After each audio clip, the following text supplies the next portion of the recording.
I'm gonna get myself together, 'cause I got someplace to go. And I'm praying when I get there, I see everyone I know. I wanna go to heaven. I wanna go to heaven. Do you wanna go to heaven? Unless you're not religious, but hey, that's totally fine. I'm trying to get there though. How you doing? Name and song artist and name, please. Oh, so that would be Mary Mary. Oh. And that would be Heaven. I gotta download that. Uh-huh. I don't know the song, but it sounds good. I'm gonna get myself together, 'cause I got someplace to go. You know what's my shit? Thank You by Mary Mary. You can't say Oh, my bad. my shit and then turn around and say What you always be saying? God knows my heart. Oh, dude. Hey. Can we get sued for that?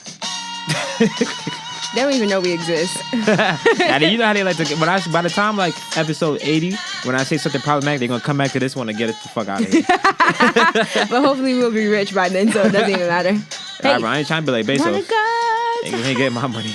You said they trying. I said I'm not trying to be Bezos. Once I make my money, Okay, but I'm like my keeping thing it. is like, okay, so like you supposed to be a person of God. You really gonna sue me for money? You think God would be happy that you sue me for money? Like I feel like certain songs should just be for the people and for the culture. You know, like Honestly, and like to be keeping real with you, all these are just songs that's like just sung in the church. Nobody know the original.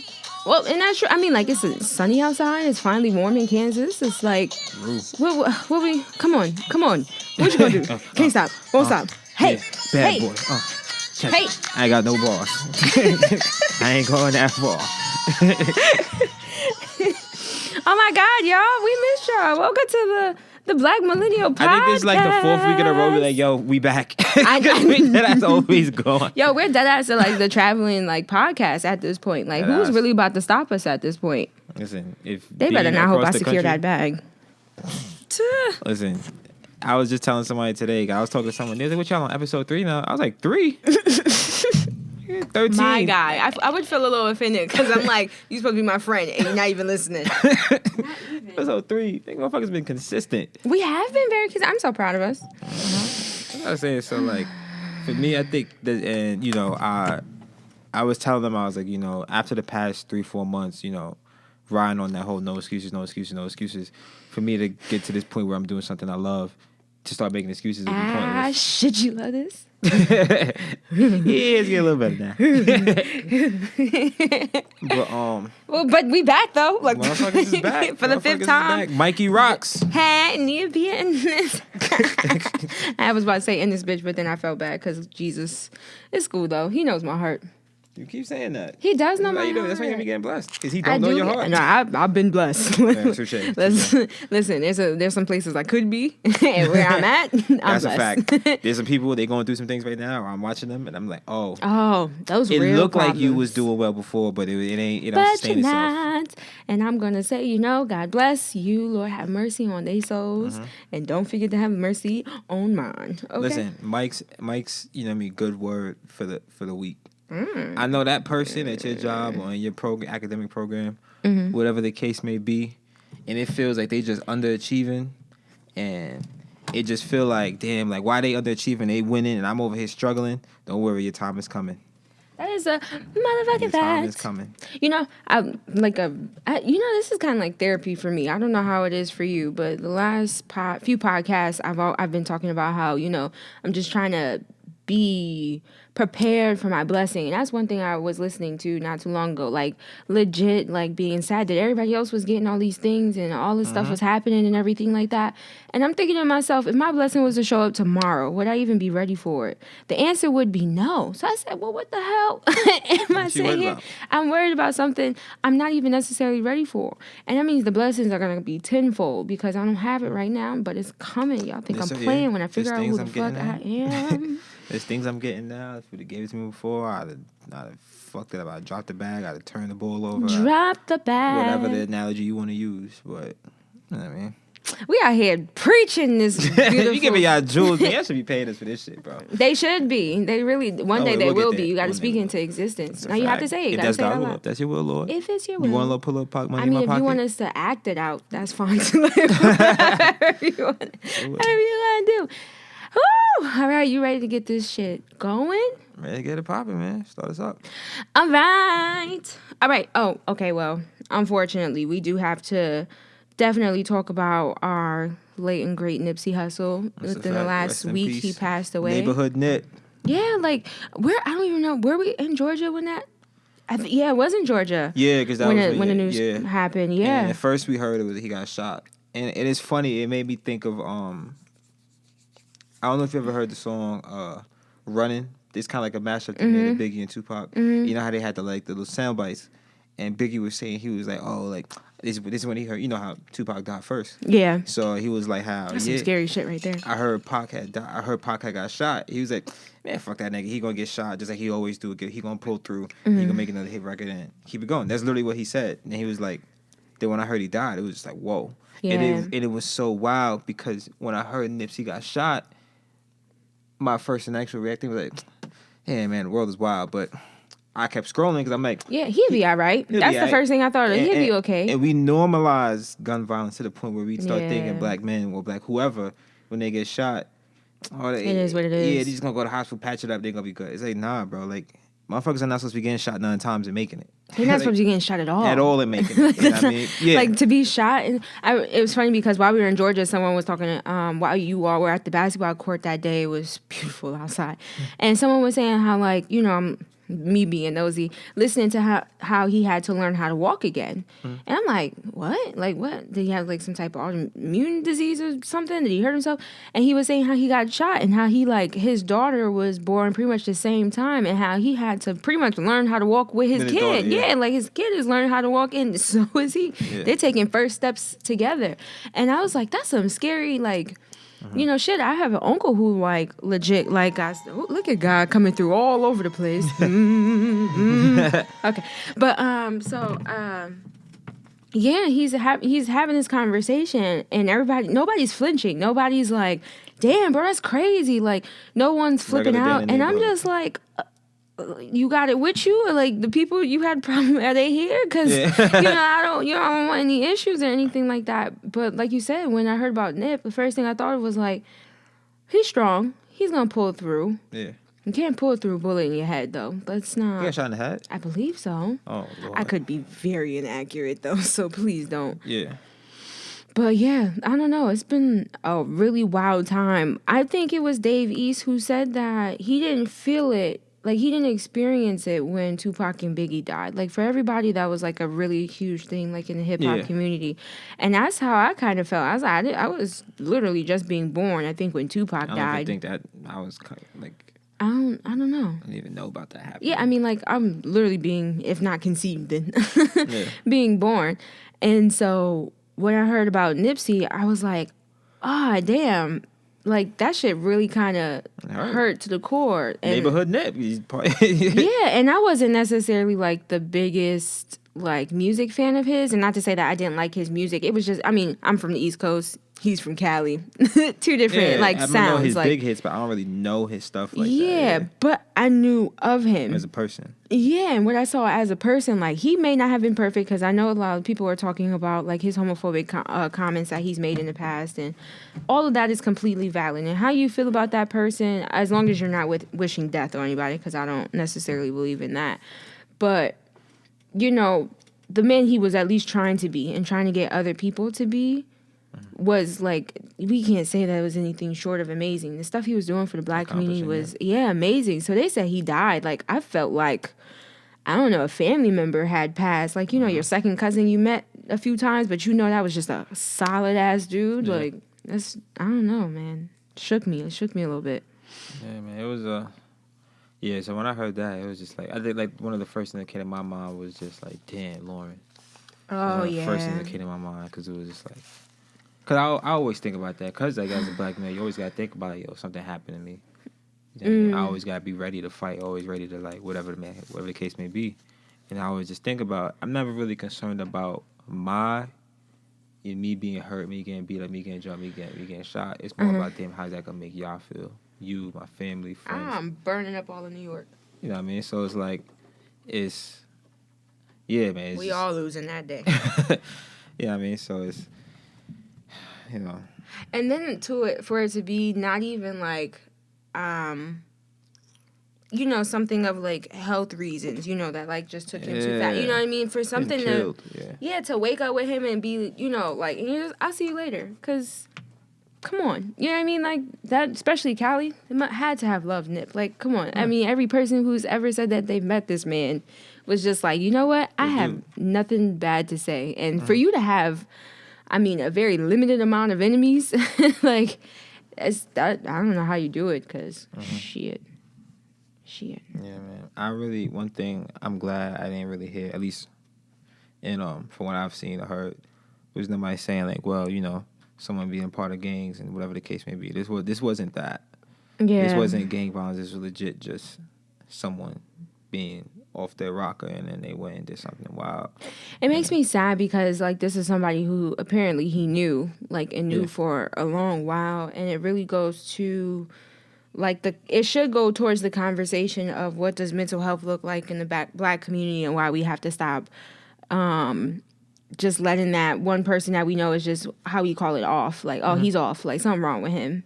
You know, and just letting that be something that's normal to have that, like, play with guns or whatever the case may be. It's like even like the people who really just like, you know, the tempers just pop out of nowhere. You know, not okay. I don't know, yeah, just the overtly violent. You know they're depressed or suffering through something, and we all just like, yeah, he went through something stressful, and he ain't never been the same since.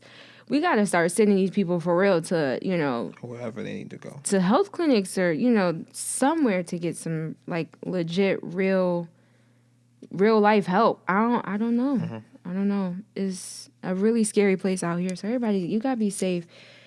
You really do. Just gotta be safe. I don't know. Moment of silence for Nip.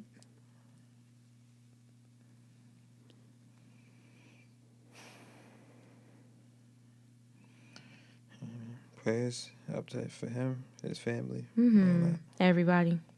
And listen, like, you know, gone, but should not be forgotten, especially his work. I think this is a really great time for a lot of different, especially black men, because I feel like we don't see enough black men just really out here, like, saying it and doing it. There's a lot of people saying it, not a lot of people doing it. I forgot who was listening to it. He literally did everything he said he was going to do. And, I mean, like, that's... How many men do we see around here? That's a problem with a lot of men nowadays. Saying a lot of stuff, but not doing it. You're not doing right by your women. You're not doing right by your job. You're not doing right by your family, whatever the case may be. Yeah. You're just saying a lot of stuff. Yeah. So please pick up the torch and run with it. Do what he did. And if y'all are really mourning, if y'all are, you know what I mean, really, you know, talking about how he was such a stand-up dude, don't let that go to waste. You know, pick it up, carry that torch, especially for his kids. His kids got to know that this wasn't just like something that's going to fall by the wayside, you know, like set that example for them because he can't anymore, so that when they grow up, they know how to be stand-up people and do whatever the hell they got to do. Whew, okay, on to much lighter topics. I don't know how to even say it because it's not necessarily like lighter. I don't know how to, well, anyway, would you like to talk about Antonio Brown? I would. Sorry, I got my phone going off and it's just rude. Gonna distract me.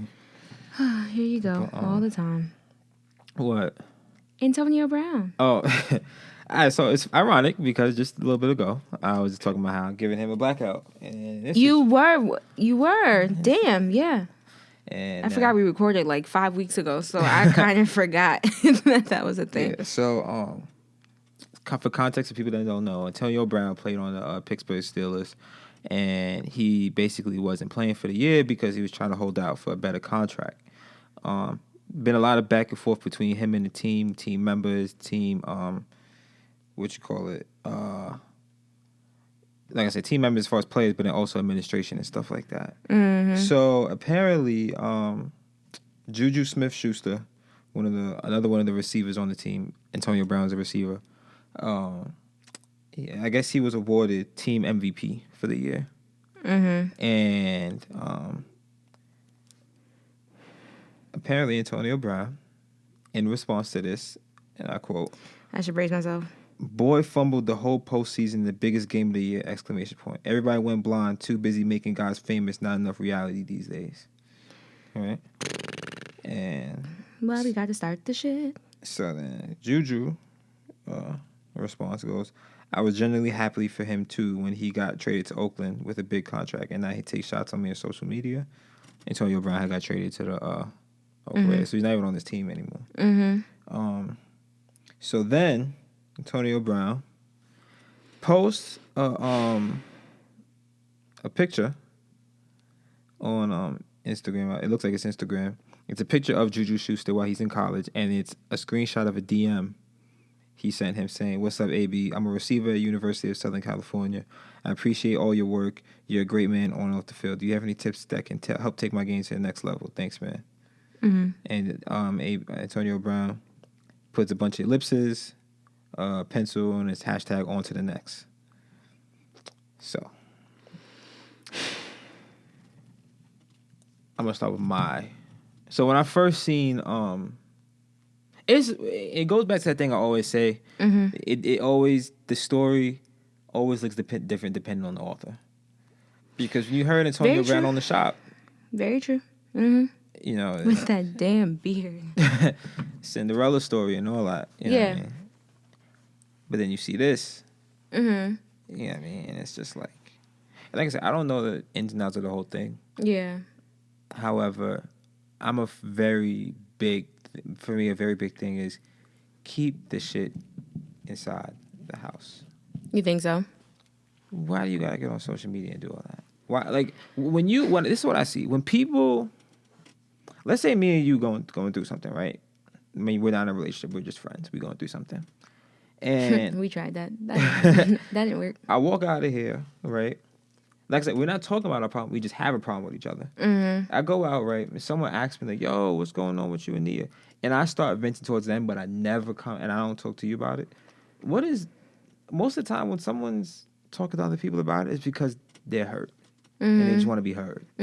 But it's much easier to be heard by other people than to actually talk to the person that's actually hurting you. Well, you know, sometimes, I'm not sure if this is exactly what happened, but I know that personally, what I've noticed from other people is when they're venting to someone else is because they want that person to validate how they're feeling, right? So it's much easier to go to someone who doesn't know the problem, right? So say, I don't know, say like you said, me and you get into an argument.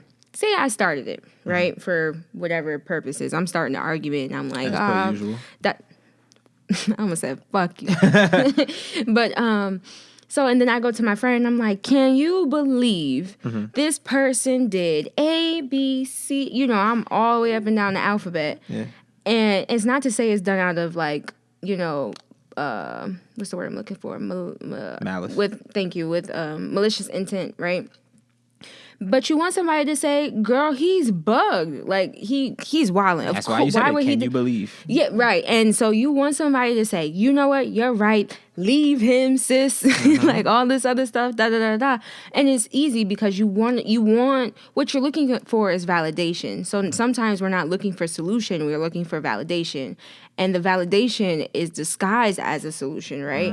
So for this person, you know, he's probably going, you know, Antonio he's airing out all the dirty laundry because he wants everybody to say, oh, Antonio, you know. What you went through was... And it's not to take away from whatever... I'm sure he was discriminated against over there. Right. However, taking it out on these people is not... going to give you the, you know, the recovery that you're looking for. Right. So what do you want? Do you want the solution or do you want the attention and the validation? Validation doesn't get you anything because it might feel good for that half a second because you're like, yeah, you know what, you're right. And then you go home and you're like, well, maybe... Because you still don't feel good about it. You know what I mean? Which is why you're doing what you're doing. And then you keep doing destructive behavior instead of sitting down with that person and saying, like, whether you end up agreeing to disagree, at least you tried to reach some type of solution. Maybe they did.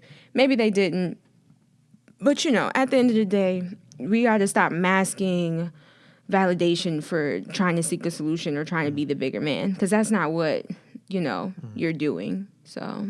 You know, it is what it is. My thing is just like, and it just really shows, this last thing I say before we go to the next topic, it just really goes to show how far a sorry can go. People wouldn't have to go out and talk to the media. Yeah. Players wouldn't feel that way to go do that if the organization would just say, yo, we did wrong by you, I'm sorry.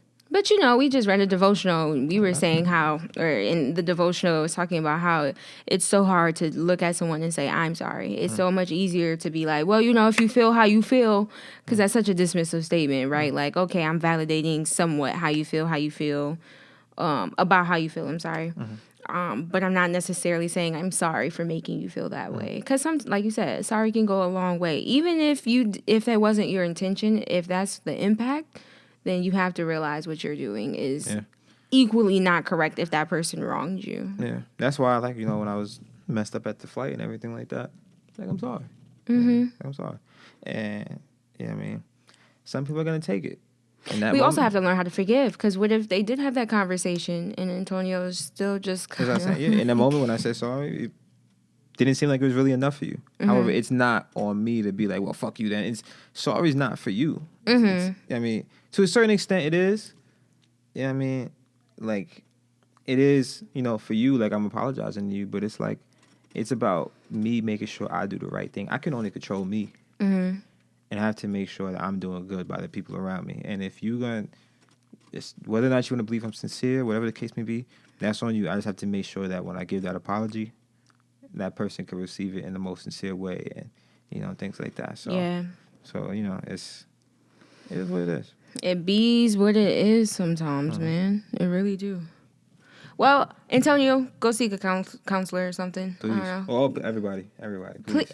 Please. Get the counseling business booming. Okay, like we gotta get it together. Apparently, we only got like 12 years to live left, so because of what is it? What's the climate change and all this other wild shit we keep doing. So, all right, you have something that you wanted to introduce. What is it?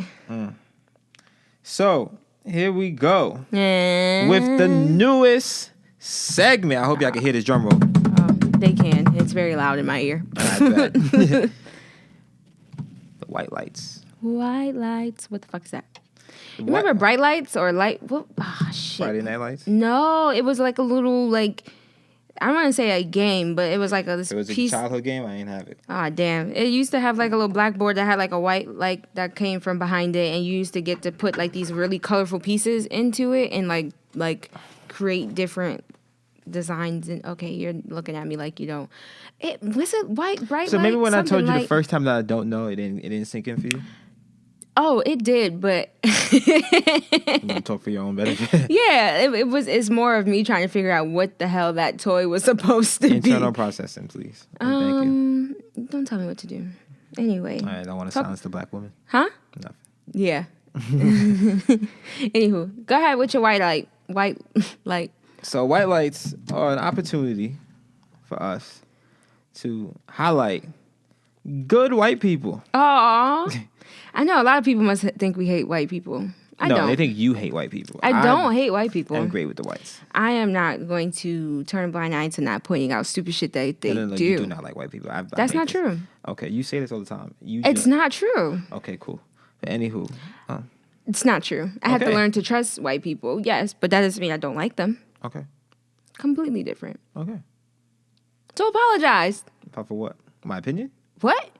My opinion? No, for how you made me feel, Antonio. What did that make you feel? Sad. You're not sad. You don't know what I am. I know what you are.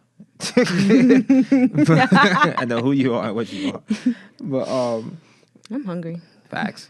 But anywho, white lights are an opportunity for us to highlight white people, not because the world does not do that enough, but I just seeped in. What? I said it just like seeped in what you said. But because there are certain white people that we want to highlight, because being an ally is great, and we want to make sure it's tough. And it's tough. It is a very ongoing process. And you know me, I really hate social justice terminology and shit like that. So for a lack of a better word, I'm gonna say ally. Me, I just say good motherfucking white people that just do the right thing. You know what I mean? It's just all I just do. Just do the fucking right thing. Mm-hmm. But so yeah, it's an opportunity to do this. I know this is a black-centric podcast. However, like I said, I really do believe it's important to give credit where it's due, because that encourages people to keep doing what they're doing. So if you do know a white person in your life that is doing the right thing, give them a white light. Give them a pat on the back. Not too hard. It's getting hot. They probably got skin burn or some shit like that. Not too hard. You know what I mean? But yeah, the first white light, the inaugural white light, Wow, goes to Utah Jazz guard Kyle Korver. Yeah, I've never thought I'd be a fan of the Utah Jazz, but guess the fuck what? Guess who I want to win in that 2019 You know, finals? like, guess who I'm following? Where's my white boy? Every time I see him, that's what I'm looking for. Where did he go? Yeah, so Kyle Korver, he's for context, like I said, Utah Jazz guard. You may know him from being on the Cleveland Cavaliers most recently. Long time playing for the NBA. I think he probably started like early 2000s. But you know, what I mean, when you can shoot, you can stay in the league for a very long time. Mm-hmm. You can stay in the league for a very long time.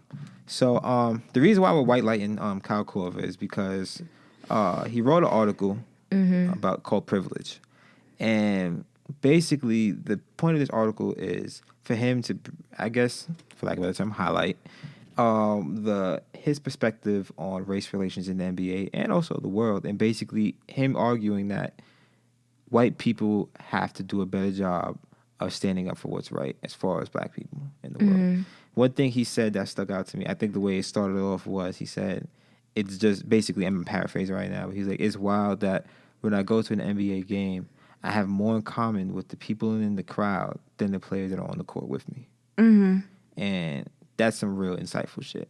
Because most white people don't go that far, don't take the time to go that far to think. Yeah. You know what I mean? Because when you really think about it, to me, sport, I love sports. I love watching sports. But every once in a while, you know, the wild, you know, pessimistic, you know, weird shit in my head. I always just see sports as the niggas on the field and the white people on the outside watching us dance, fight, throw the ball around, whatever the case may be for their entertainment. Yeah. And it's a dynamic that I'm glad that he recognizes, because a lot of people don't recognize these things. You know what I mean? Because what you also have is a lot of black athletes who are on the field or on the court, and they're kind of like the college athletes. They're the reason for all the entertainment, but they're making the least. They have the least power over their fates and everything like that. Yeah. But yeah, white light goes to Kyle Korver for a lot of things he said. The article's on the Players Tribune. I'm not gonna sit here and try to go over like different quotes he said. I really think it's just a read. That's something that you should just read. And also, please, like I said, if you know white people that are doing good work, most of the time they don't even really want to pat on the back because that's just how fucking good they are. You know what I mean? I could think of one person right now who don't really even care if you give her a pat on the back. But yeah, please do that because, like I said, it's really needed. And also, to white people, any white person that might be listening to this, and you don't fall into that category, find out how you can do better. Find out how the black friend that you say that you love or you care about, find out how you can do better by them, whether it's in the workplace, in your classroom, maybe on your team, whatever the case may be. Find out how you could do better. Yeah. When I was reading it, you know, one of the headlines said, I know that as a white man, I have to hold my fellow white men accountable. And then another thing that, you know, he had was, what I'm realizing is no matter how passionately I commit to being an ally, no matter how unwavering my support is for NBA and WNBA players of color, I'm still in this conversation from a privileged perspective of opting in on it, which of course means that on the flip side, I could just as easily opt out of it. Every day I'm given the choice based on the color of my skin. I realize that now. And I know I have to do better. So I'm trying to push myself forward. And sometimes, like, just the act of pushing yourself forward does a whole lot for this conversation and for what I guess you could say, like, racism and discrimination and privilege looks like in this country. To realize a lot of white people don't realize they even have a privilege. Even if they're, like, disenfranchised and poor and whatever the case may be, they still hold some type of privilege that they just kind of either are too ignorant to understand based off of, you know, whatever's, you know, situation that, you know, they're in, or they just don't want to because they just would rather hate people or whatever the case may be. The fact that he's saying, you know what, I understand that because of my color, I can opt in or opt out. And every day I have to force myself to opt in because, you know, that's how you get towards the goal, right? So I fuck with it and I fuck with him, and he definitely has a new fan. And I hope, you know what, he becomes MVP this year. You know, I hope they give him, well, he can't have Space Jam remake, but he can have the Space Jam 4, you know, like the little like the off-brand one. Like, so he can have one of those, and I hope he still makes, you know, like he's doing the damn thing. So I'm really proud of him for realizing what his privileges are and realizing how he can utilize that privilege in order to combat like racism and things of that nature. Your privilege, no matter what it is, and this is for everybody, you know, how can we weaponize it towards the system? Because it's not us fighting against each other, it's us trying to fight this fucked up system. So when we realize that, god damn it. Yeah, kill the man. Oh, all of them? All the mans? The man. All the mans. The man. I said what I said. No. All the country people knew what I said. Ooh, all right. Nice white light. In fact. I forgot what the hell I was about to say. Who's next? Oh, God. Now I looked at this damn thing. So, your Haitian brother from another mother, Relax. Mr. Kodak Black. Nah, he if I was the type to be boycotting people, this would be it. Is he like almost at that limit for you though? Like, is he pushing that line? Oh, it's past the line for me now. You went too far. Oh yeah, You went way too far. well, let me. He's gone too far before. Don't get me- He Yes. went too far. We'll get there. Let's explain. No, it. I just want to say something very important. He went too far when he disrespected Young M.A. And I want to make sure that I say that because Oh, that's fair. I don't want to make it seem as if that disrespect is less than others. Something like that. We'll get there. I got you. I mean? Yeah, I know. We here. I know where you're going. So, for everybody who, if you don't know, if you're living under a rock for some reason, me. or you don't like follow the shade room, also like you, or whatever the case may be. So a couple of days ago, Kodak Black made some comments about Lauryn Hill, basically saying like, hey, you know, she fine as hell. She grieving right now, but give her a couple years, you know, and I'm in there like swimwear. I'm paraphrasing, obviously, but that's basically what, you know, he was alluding to. Like, hey, I'll be that shoulder you cry on so that you can realize I'm a good dude. And then, you know, you'll get with me. My thing is this. Who was he talking to when he said this? He's on live, which I do not understand. Like, everybody please log off of live. Like, well, actually, you know what? Stay on live so that we can cancel all y'all accordingly. Because Daniel Caesar got on live, ruined all of that last album for me. Every time I hear it, I'm like, who is he singing this song to now? To Huh? You still listening to that? No, I haven't played it. Played it You back. gonna delete it? Am I going to delete it? Yeah. I delete everything but the Her song. And that's mostly because it's just I love her. I love her. I know. I know. We'll talk. I have problems, bro. We'll talk. I know we will. I have issues too. I'm admitting it on this podcast, so when I have to go back and rewind it so that you can hear it, I have proof. But yeah, so you know he's made these comments, and then like a lot of men do that care more about women or men than women decide to come out of the woodwork and say, don't you talk about Nips, girl, like that. That's disrespectful, da da da da. And so I think what bothered me is that everybody's like T.I. The Game. Who else came out and said something? A few other people came out and said something. A Big Boy, I know he said something as well. I know they have personal connections to Lauryn Hill and Nipsey, so that's probably why they said something. But they alluded to saying Who's they?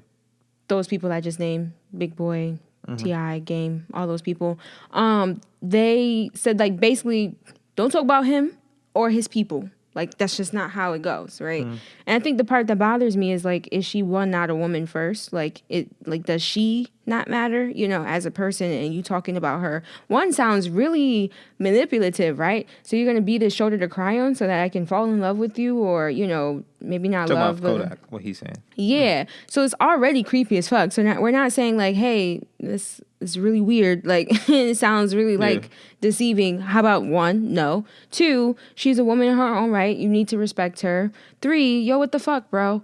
Like, I don't know. Maybe it's just me, but you know, half of me was like, okay, good job for checking him. The other half of me is like, well, are you just checking him because it's Nipsey, or are you checking him because of what he actually said? Yeah, because someone else has definitely pointed out that he definitely has rape charges right now that, you know, he's going to court for, I think, within the next couple of months.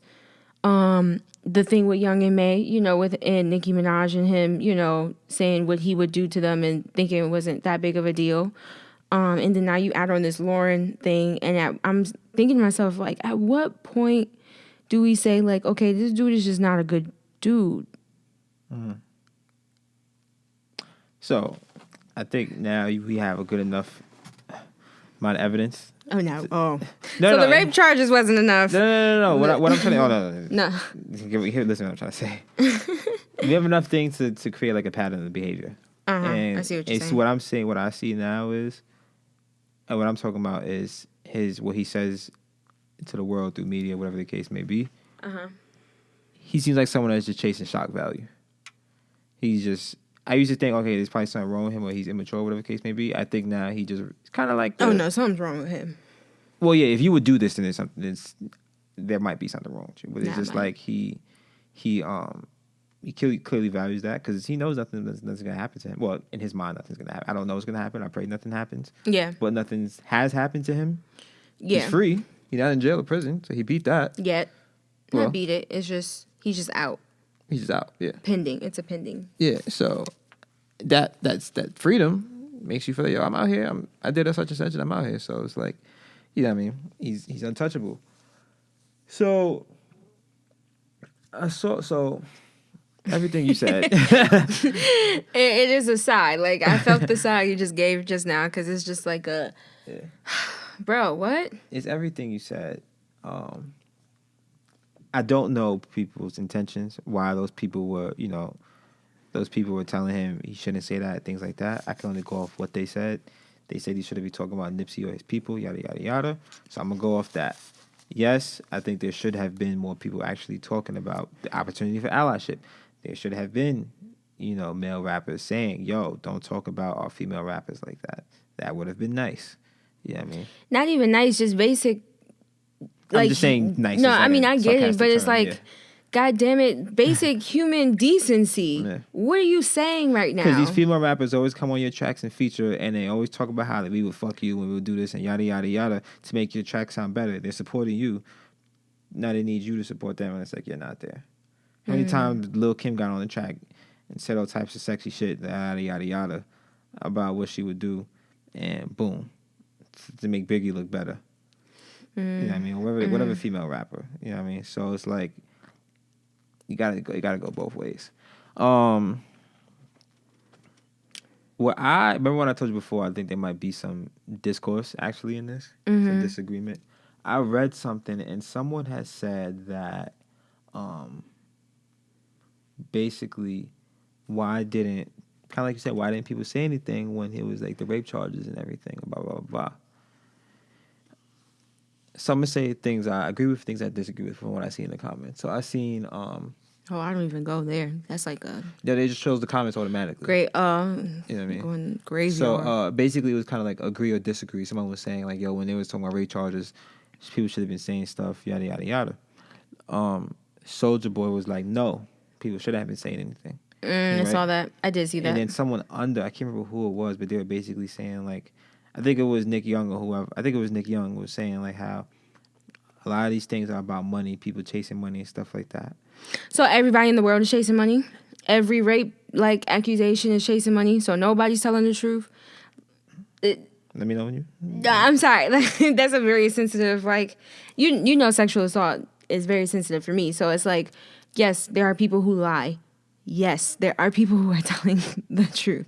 And if you look at this person's behavior and the shit that they say, not everybody is just all bark. There are a lot of people who bite, you know what I'm saying? And if you're cool with even saying it and not even like trying to get an apology off or even an appropriate one, because he's got all these so-called apologies and everything of that nature.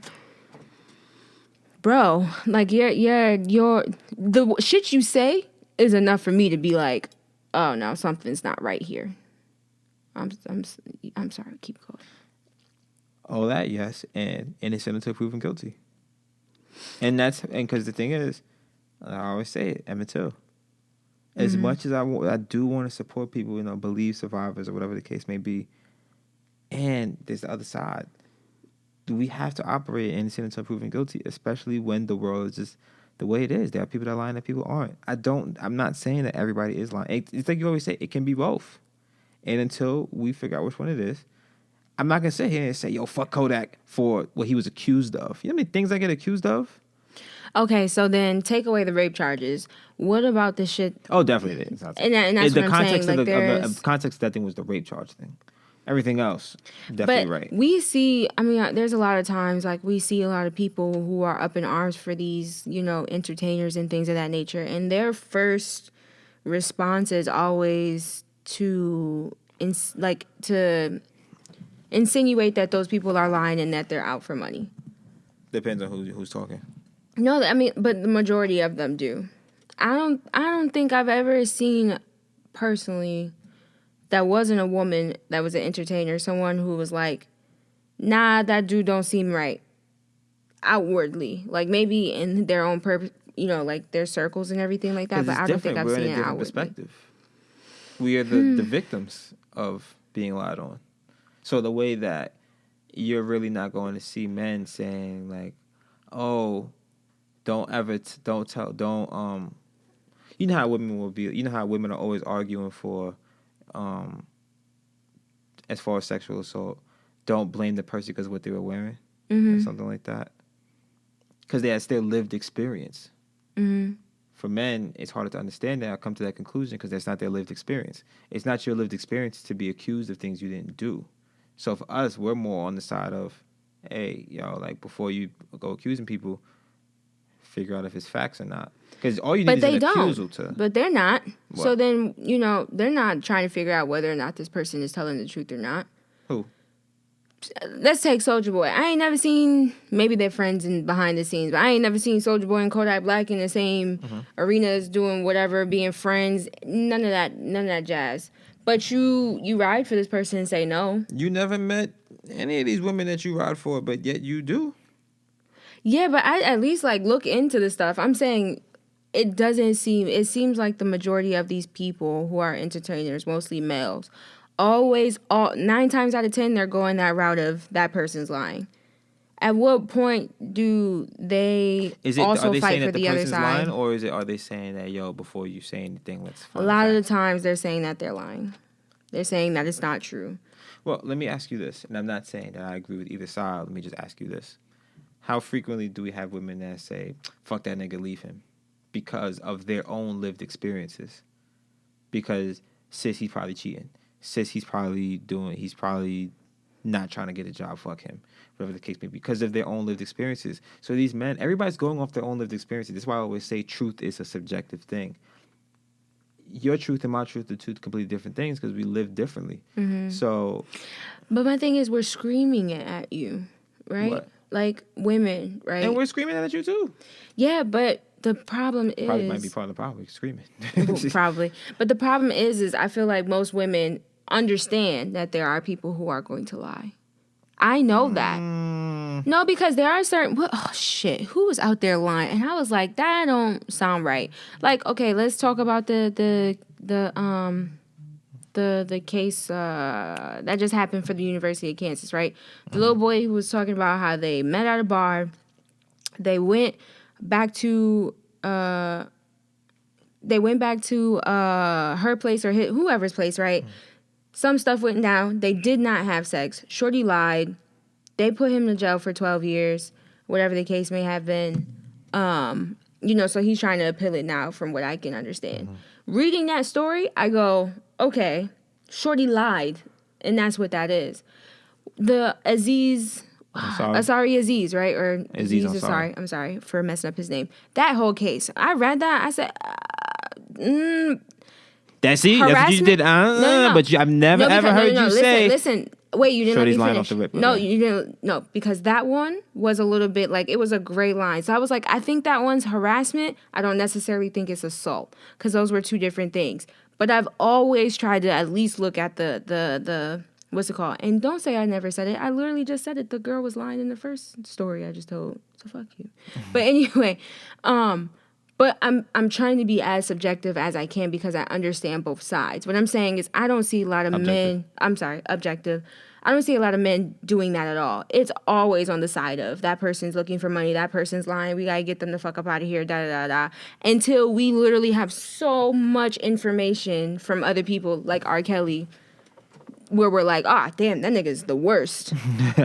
Well, they were the worst 50 women ago, and they kept saying that this man is horrible, and we're trying to tell you, you don't have to experience. Hey, I don't have to get shot to know that being shot ain't cool. It's not cool to shoot people. Ain't cool to get shot.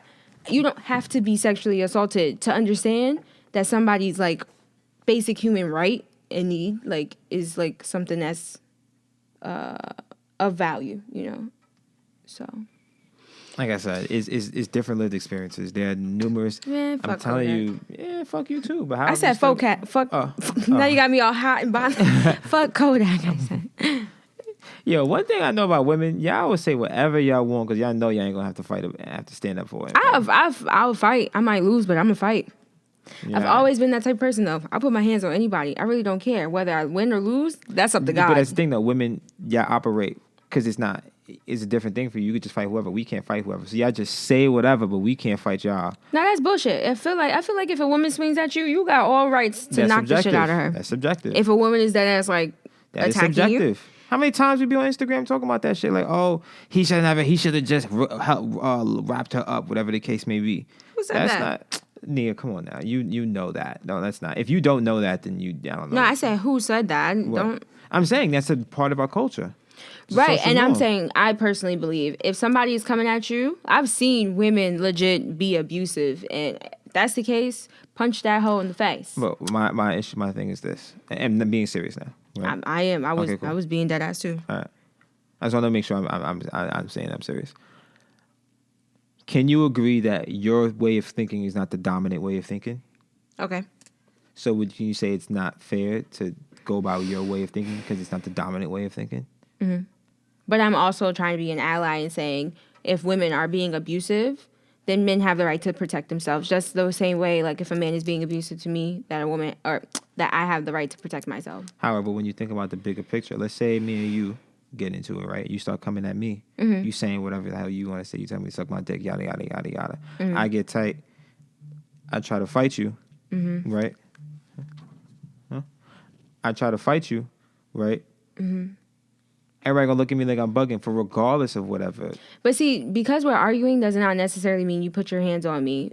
If I am you have to hear that part. If I'm attacking you, right? You attack me, I'm still not supposed to hit you. So let's say you do that, and I still get killed by the court of public opinion, mm-hmm. and I potentially I'm gonna get arrested for mm-hmm. that. Mm-hmm. Can you see how it's unfair? No, I definitely know how it's unfair. And you see why women should not do that. Women shouldn't do that.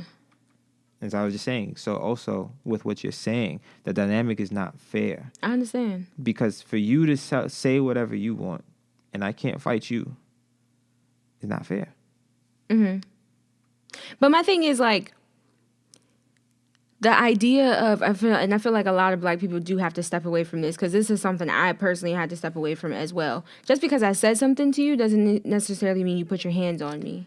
Now, I cut it out. I didn't say anything. No, but your face. No, but your face. I didn't say like, I was going to get your shit off. No, because I know you personally, right? Mm-hmm. Like the SMD, right? That's something you don't play around with. Learn that very quickly. Stop saying that to you. Even if it, like, most of the time it's a joke. Well, no, I don't think I ever said it out of anger. But it's a... Ironically, though, it's funny how you were just talking about yesterday about how I need to stop saying sorry for things and still doing them, and you still say that occasionally. Uh-huh. But anywho. Continue. So we're coming back to that. But my thing is, so that's something that you say, like, you don't fuck with. Just because I say SMD does not mean you put your hands on me. There are a lot of people who say a lot of things. That does not mean you put your hands on me. You have the right to. You also have the right to go to jail. You also have the right for me to also put my hands back on you. But that doesn't mean you put your hands on somebody just because you don't like something that they said. Sorry. No, go ahead. You sound like white people trying to tell Serena that she shouldn't be mad about how she's being mistreated. No, I never said don't be mad. No. Because after a while, does Serena not have the right to go break a tennis racket over people's head? Over people's head? No. Why are you hitting people? So we're supposed to just be able to just control our feelings to the point where we just don't go off on people, no matter how disrespectful they get. We have to unlearn that we have to unlearn that we can't put our hands on people just because we don't like something. Break the tennis racket, punch a wall, kick something. I don't care. Release that anger in different ways, but we do have to step away from the idea that like putting our hands on people is like something that's justified. It's not justified. We're not supposed to be doing that. We glorify it in a lot of different ways, in a lot of different sports, and all that jazz. But we really do have to get away from I don't like what you said, so I'm gonna put my hands on you. And like I said, I had to step away from it. I was a fighter. That's all I wanted to do. You said what? I'm swinging. You look like you attacked me. I'm swinging. Regardless, I'm swinging. That is not how you handle issues. That's not how you really are supposed to fight back, because people die that way and people get like legit hurt. And we have to step away from that culture. And a lot of times, like especially when I go back to the hood, like everybody's ready to get buck. Whoa. It's not how that's not how things are, should be. We shouldn't be putting our hands on people no matter what they say. If they're looking like they're about to attack you, by all means, wow the fuck out. My thing is, I think that in this conversation right now, you know how in certain social justice conversations or whatever the case may be, people say we're spending too much time on the wrong part of the conversation? Like, for example, we're having a conversation about what she was wearing instead of the fact that the person raped them. Uh-huh. In this situation, we're spending too much time talking about how people need to do a better job of not responding with anger with fists instead of getting to the part of the fact that the person did something wrong to stimulate that. But we also have to understand, like, if you're looking at... and if that's not hold on, let me just say one thing. If that's not an automatic parallel, then the first one should never be a conversation. Because that, in my mind, that's an automatic parallel. No, I think because you have to look at the situations, like, the situations are different, right? So somebody who was sexually assaulted, us talking about what she was wearing did not warrant that, that reaction, right, to happen to her, for somebody to sit there and attack her. If I don't know you, and I don't know what sets you off, right? You don't know what sets me off. We get into an argument inside of Walmart or some wild shit like that. I don't know what I'm saying might get you to the point where you want to punch me in my face. Nor does it warrant for you to punch me in my face. Does that make sense? Do you understand, like, what I'm trying to... I get what you're getting at, and you're wrong because... And I'm wrong? Because both That's a very, like, stark statement. They're both social norms. And we all learn them. You know, once you get to a certain point in your life, that you do not say certain things to certain people. Right. And if those people said those things, that does not mean I walk up to them and punch them in their face. But you should be ready for that to happen because you said something that crazy out your face. If they are attacked, that's what I'm saying. We have to get away from the notion that that's here we okay. are getting into the wrong part of the conversation. Stop saying shit that's getting you punched in the face. How do I know that that's not, like, You know that after a while. No, How do you know that you shouldn't go and touch people you're not supposed to touch? You learn that after a while. Listen, if I go up to somebody, because from my hood, if I say suck my dick, that just means suck my dick. Like, it's one of those things that's, like, out there, like, it's whatever, like, get out my face, whatever. Like, you're nothing at this point. Mm-hmm. Where you're from, that's something that would punch somebody in the face. Like, that's what I'm saying. Okay. I don't know that. And I don't think that's, like... Did you say something mean? Everybody says something mean. So then be ready to get punched in the face. You don't know. You don't know how they're going to take it. You don't know how they're going to take it. So you're telling me that every single time. So if your kid gets into, like, goes to school and he's like, I don't like your shoes today. They're ugly because Barney ain't shit. And you get your ass whipped, you deserve that. No, that's not okay. You get your ass whipped, you deserve that. That's not okay. Because why are you go? I didn't teach you to go out there. If you ain't got nothing nice to say, why are you talking? But not everybody is going to be at that level. So that's why, that's why we have to. Not the responder. No, that's why we can't just go out there hitting people. Like, that's not going to solve anything. If that's the case, I'd go out there and start punching all kinds of white people off for microaggressions. I got 4 or 5 of them today. Exactly. But that's addressing the wrong part of the conversation. But we can address what that person said in ways that does not necessarily mean you have to put your hands on them. Then if that's those two, if that is the case, then I should not hear from any of you specifically. Because we've talked about how before with a bunch of our friends about how when you get upset that you have to step away because you know better. So you're talking about how other people know better not to say something. You know better that your feelings and your emotions, you need to know I'm not getting to a point where I'm stable. I'm okay. If you let somebody get you to that point, then you've failed. Oh, so you're blaming the victim now? I'm not blaming. Did that person put their hands on you? You are a victim if that person puts your hands on you. You hurt the person. Listen, bro. You hurt the person. Harassment, call the police. Somebody's kid. Police. You go to kindergarten, right? You're older now. Mm-hmm. You go to parent-teacher meeting, and you're meeting with another family. That family's kid hits your kid, right? Mm-hmm. And that parent says, well, your bum ass, nasty ass, booger nose, nappy headed kid should have never been around my white kid. You're not taking that shit easy. I'm not putting my hands on. You have to understand. I'm pissed. I'm not saying don't be pissed. Would you not be surprised if you did while out? No, I'm saying other things that could be going on in your head. I'm saying other things. Nia, come on now. I've watched you go off for good things people said to you. Go off. That means I'm fight. No, fight. What are you talking about? You ain't be. You ain't beat somebody up because of something they said to your mother?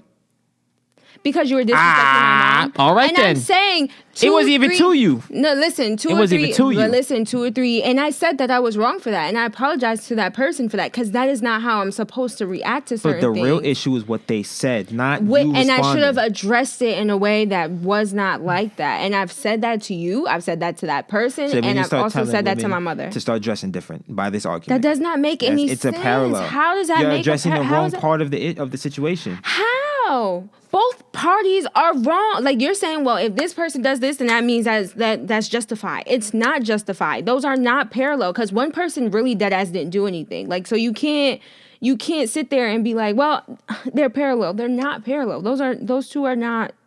They don't go together. I'm sorry. You're looking at the wrong part of it. What I'm saying is, when I brought that up, I'm talking about the fact that if we're not, like, you cannot blame the victim in a situation. If you cannot blame the victim in one situation, I'm not blaming the victim. You're telling the person, yo, you need to control your feelings, even though someone hurt you.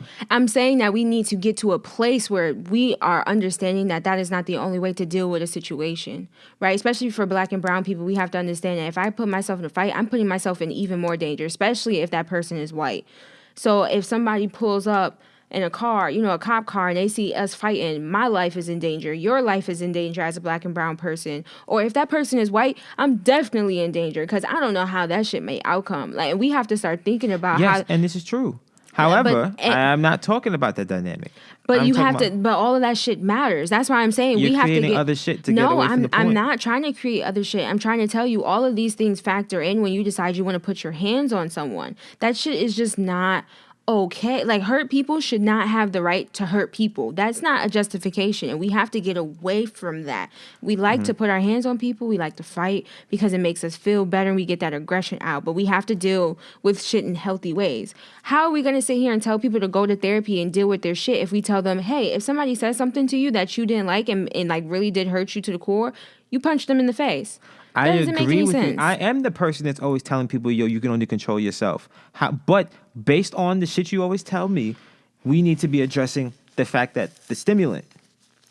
And we do need to address it. And you did not address the stimulant at all in all this. No, I'm not saying that we don't address the stimulant. I said we have to handle it in healthy ways. So that can be in multiple ways. We had a friend who said that her boss, her supervisor, said some wild shit to her and she had to walk away. That is a healthy way to deal with it for yourself. And then she went and turned around and had a conversation with that person in order to rectify the situation. That is a healthy way to deal with it. Versus the fact that if her supervisor has said some wild shit to her and she punched her in the face because she felt some type of way, that's not healthy for you. You've lost your job. I agree.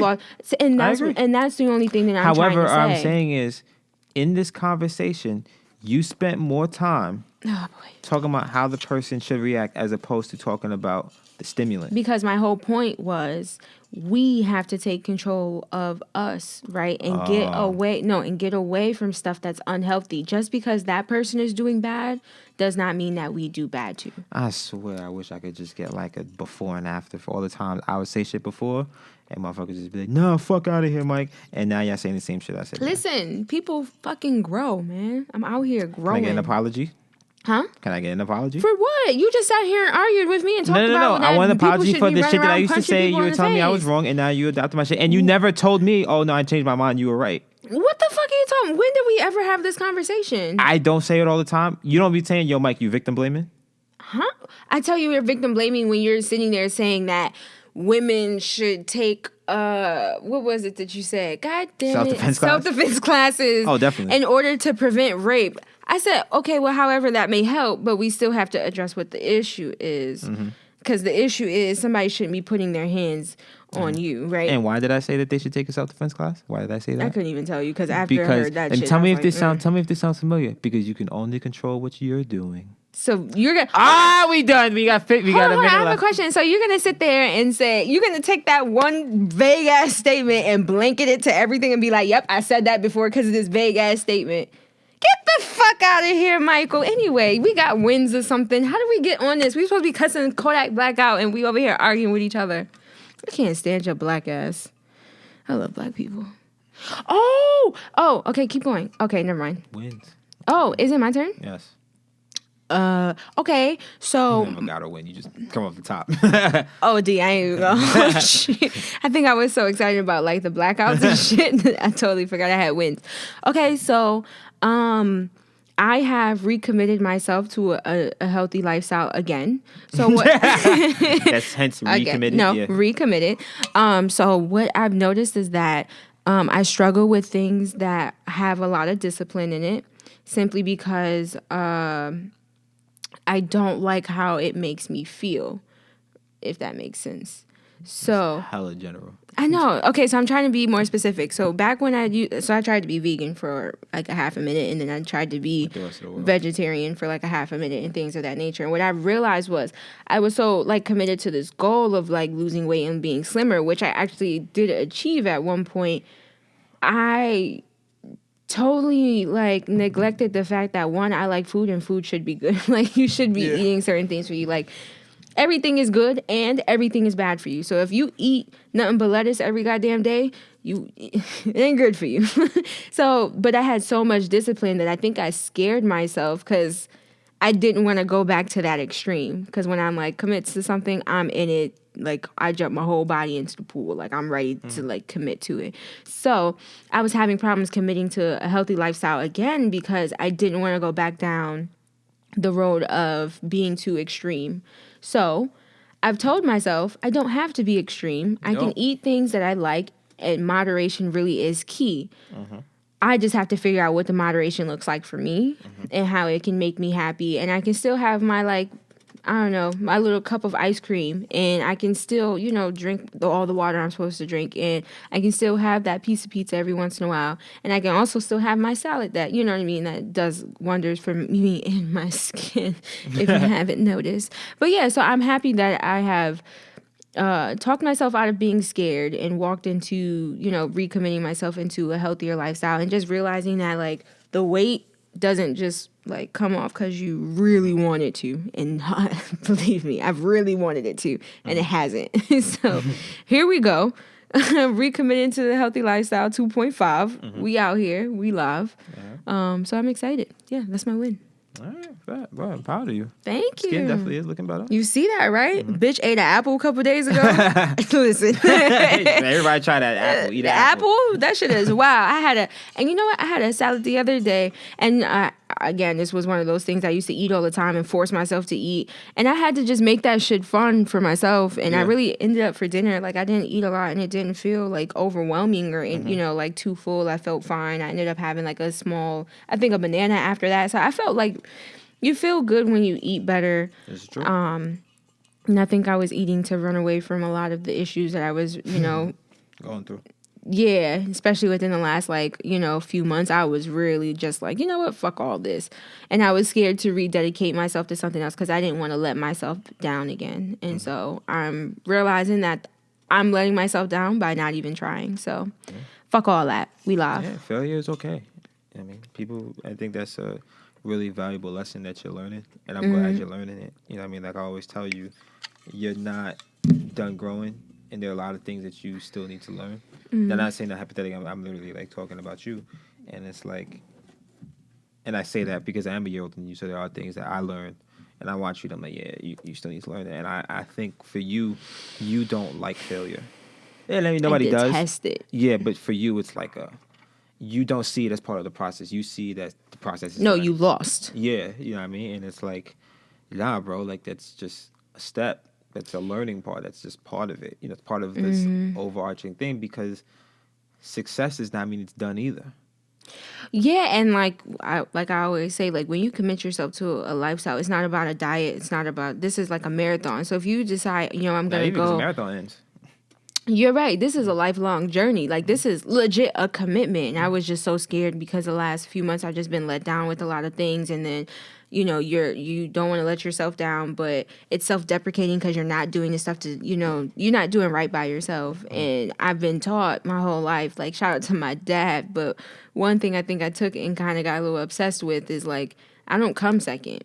I always come first, and if I'm not first, I lost. Yeah. And my grandfather used to tell me, "But did you have fun?" And I stopped having fun a long time ago, so that I could look a certain way, or I could be a certain way. I could be the perfect girlfriend, the perfect daughter, the perfect school, the classmate, or whatever the case may be. Yeah, I had to be perfect, and then all of that came crashing down, and then I ate myself to oblivion. And then I looked down and I said, "Why is my stomach like I can't see?" Stomach go to the door before you. You know what I'm saying? And now we have an issue. So how do I rededicate like to myself, making sure that I'm making myself happy? And that's whether I'm taking a walk today or I'm going to. I went to the gym. I woke up. I ate breakfast. Something I don't ever do. But I'm just happy that I'm getting to that point where, shit, this ass is growing. Life is great. Yeah. I definitely hear that. I'm proud of you. Thank you. What's your win? So my win was yesterday. So context, I was in Miami for a couple days, and I came back and Miami. Anything else you need to sing? Okay. So before I left, you had asked me. I remember you asking me like, "Yo, when does your plane arrive?" And I remember I said, kind of offhandedly, I was like, "Yeah, like 11 something, kind of like the end of 11." Because I don't know these things. I just go through life. So I know I said that. Like I said, how loud I said it, I would say I probably didn't say that. I said definitely, because I heard 11 and said copy. You took that, right? I said, because I know in my head I said like 11 something. Because in my head I'm like looking at what I remember from the ticket, and I'm just like, it's something.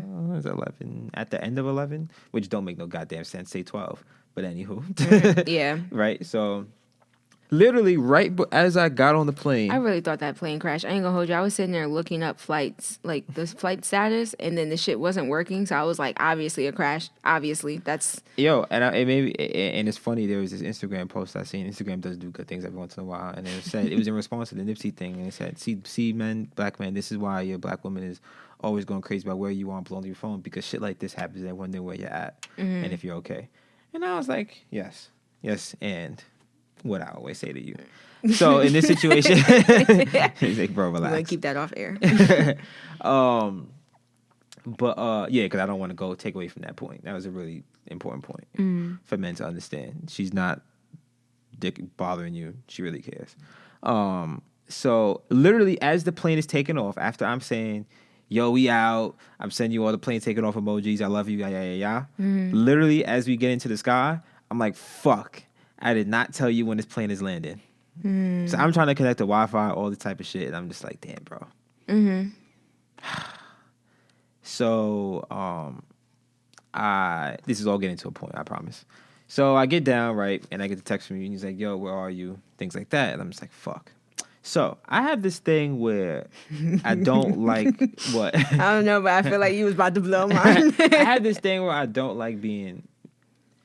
It's not like being wrong. I don't like doing the wrong thing. Not because myself. I just don't. I hate disappointing people. If you ask anybody in my family, mother, sister. That's fair. I really hate disappointing people because I always wanted to be everybody's darling child because everybody loved me. So if I did anything short of that, I always felt like, damn. Like I fucked up. They ain't gonna love me no more. Things like that.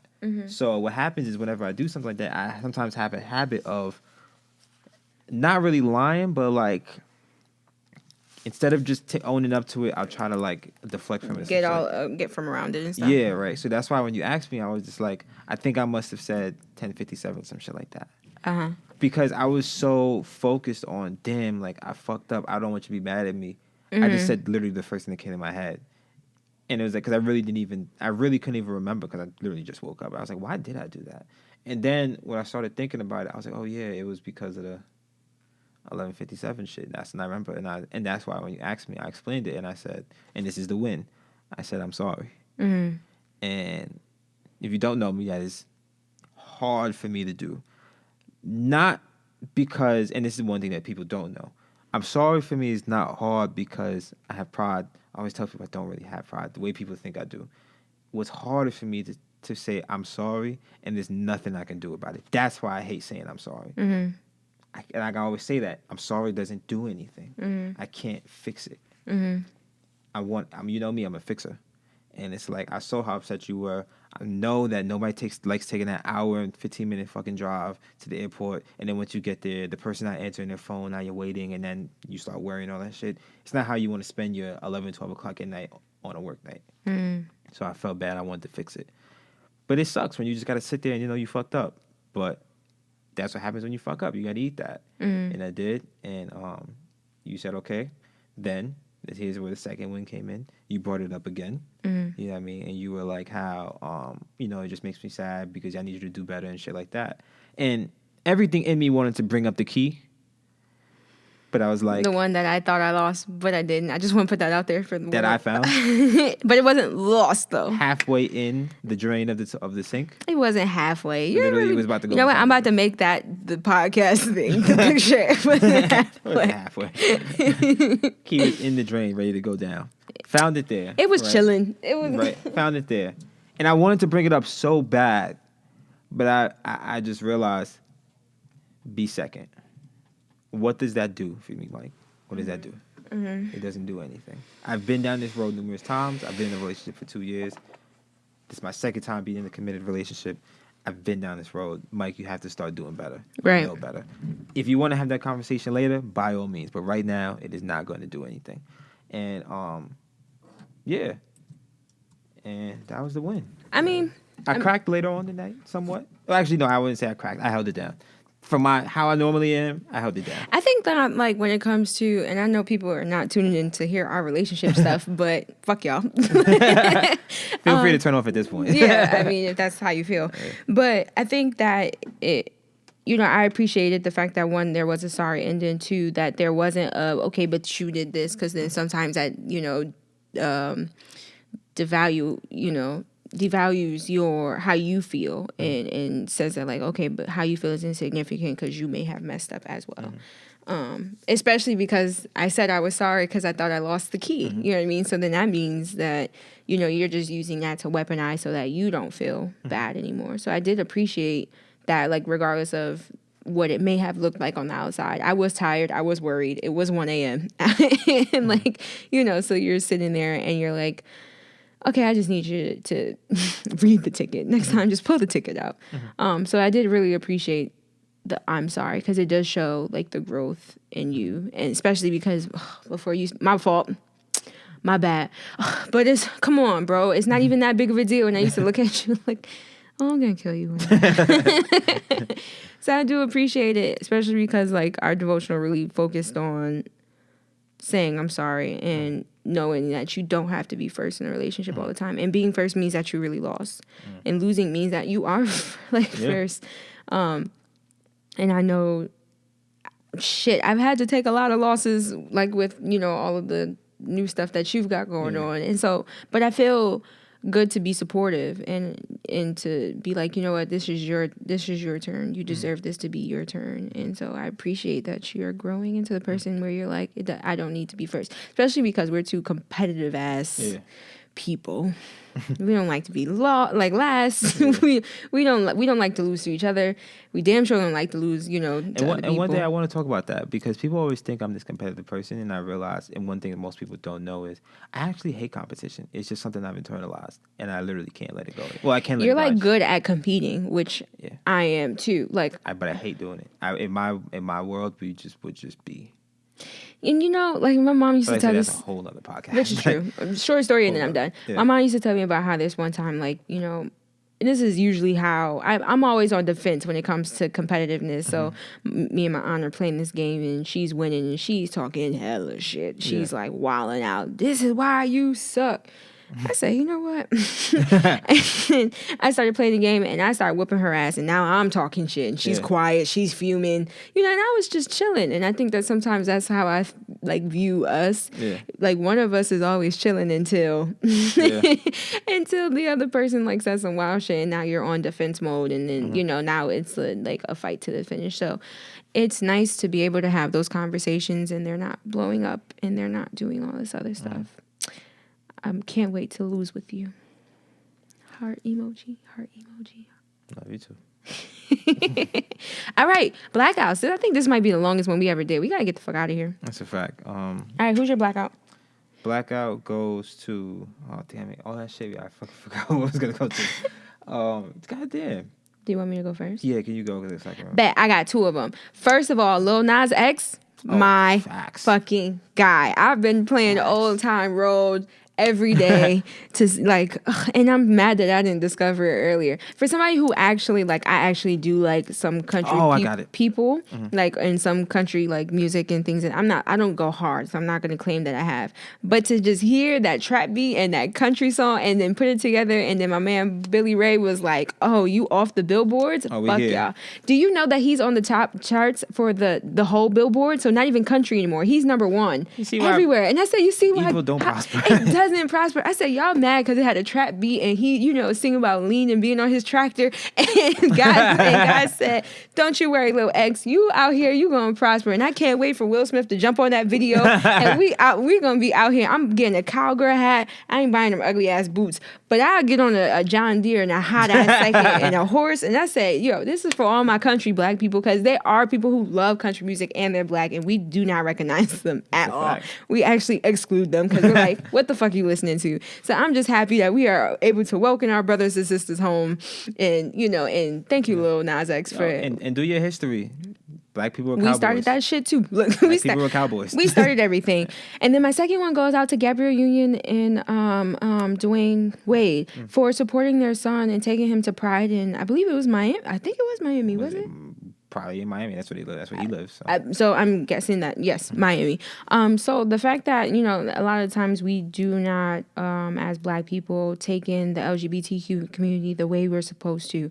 We just don't do it. And it's because we believe that it's a taboo. And whether your religious, beliefs are telling you that, or whether it's your personal beliefs, whatever the case may be, to see somebody notice something that's in their, that's a characteristic of their son, because that's not his whole person. The fact that he may be, LGBTQ doesn't make up everything about him. So to notice that about them and support that about them, it hopefully shows everybody else in the community that we can be accepting of our own, because they feel disenfranchised by us. And that is a problem, because we can't move forward if we don't even accept everybody.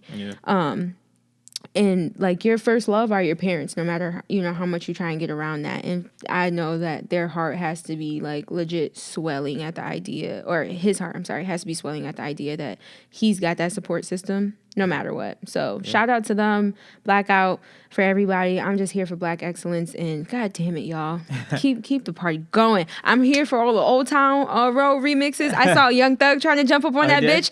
Listen, I'm just saying, however many y'all want to put out, that shit gotta be fire. Young Thug, that shit. I'm gonna send you the little clip. He was like, yo, I'm on the remix. I want all the black niggas to be up on there. I don't care who it is. Back in the day, remember when he used to have 8 people on a remix? That's when I'm hoping we always listen. Old Time Road. He's lean all in my bladder. Listen, I don't drink lean, but we live today. So God, what's your blackout? My blackout goes to our friend Cassie for dropping their shit. We're gonna make a post about it. We're not gonna go into too depth, but what I really want to just black out is just everything that she's going through this year, and for her to still follow her dreams. It's scary as hell to follow your dreams. We know firsthand starting this shit. Scary as hell, but for her, number one, proud of you, congratulations, and then also to everyone else, get ready to start follow their dreams. Just do it. You just have to start, because if you keep telling yourself tomorrow, you have to realize tomorrow literally never comes. Never gonna start. So you have to just somebody said, sometimes sis, you just gotta you know how some people say, I'm trying to get my ducks in order. Sometimes you just gotta grab as many ducks as you can and book it. You just have to go, because if you do it, you won't start. This was a year and a half long dream that I wanted to do, and now I'm doing it. Regardless if I'm famous or not, I'm fucking doing it. And and then you build. Do it, then build. Don't try and build it all. My shit started off big. Diddy wasn't Diddy before he was Diddy, so. If it did, it probably went down as fast as it went up, so. And realize that I think a lot of people don't start because they know there'll be downs. Yes, there will be downs. There'll be times where you're second guessing it. There'll be times where maybe the money's short, maybe this, maybe that. And that is okay. It's going to be okay. But there are also going to be wins. So take that win, bro. Just do it for yourself. All right. Hold on now. Hold on.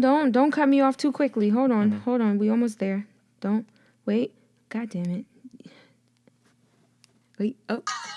Hey. You gotta finish how we start. Hey, ha, hey, ha, ha, ha. All right, peace and love, y'all. Bye, y'all.